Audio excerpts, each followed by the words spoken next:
among others.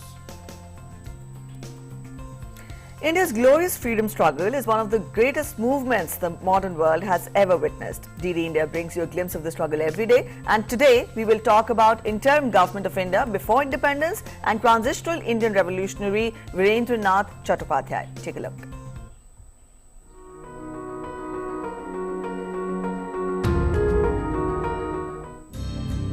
The day of 2nd September holds great significance in Indian freedom struggle, as on this day in 1946, the interim government of India was formed from the newly elected Constituent Assembly of India. It was for the first time since the coming of British that the government of India was in Indian hands, and this government had the task of assisting the transition of British India to independence. Originally, the government was headed by the Viceroy of India, but later it was transformed into a council of ministers with the powers of a prime minister bestowed on the vice president of the council. This position was held by Jawaharlal Nehru.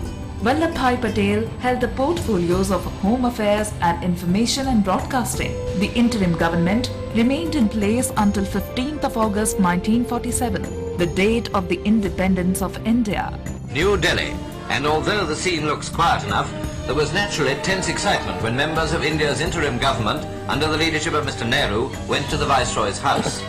They were received by Lord Wavell, who was to administer the oaths of allegiance, of office and of secrecy, whereby Indian affairs passed into the care of an all-Indian cabinet. The elections for the Constituent Assembly were not direct elections, as the members were elected from each of the provincial legislative assembly. Although India remained under the sovereignty of the United Kingdom until August 1947, the interim government proceeded to establish diplomatic relations with other countries, including the United States of America.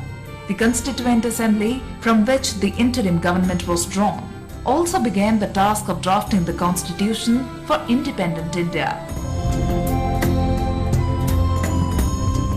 Today, we also pay tributes to the transnational Indian revolutionary Virendranath Chattopadhyay, who left us on this day in 1937. He was brother of the famous freedom fighter Sarojini Naidu and renowned Bengali poet and musician Harindranath Chattopadhyay. During the first decades of the 20th century, he carried out anti-imperial and anti-colonial campaign outside India, first in Europe and then in North America.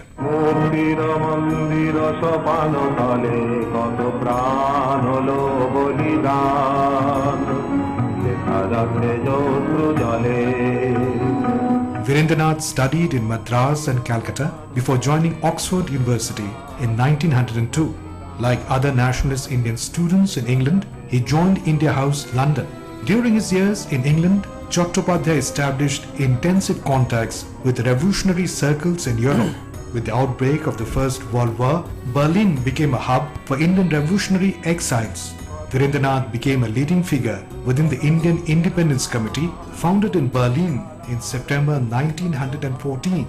The committee carried out campaign in and outside India among Indian soldiers and also engaged in military action and weapons training. After the First World War, Chattopadhyay founded the Indian Information Bureau in Berlin to help improve Indian-German relations. He also became active in the League Against Imperialism and spent the last years of his life in the Soviet Union. During the period of Stalin's repressions, he was accused of espionage and shot to death in 1937, having spent most of his life in exile in search of an ideology to build a future world. We salute his indomitable spirit and love for motherland.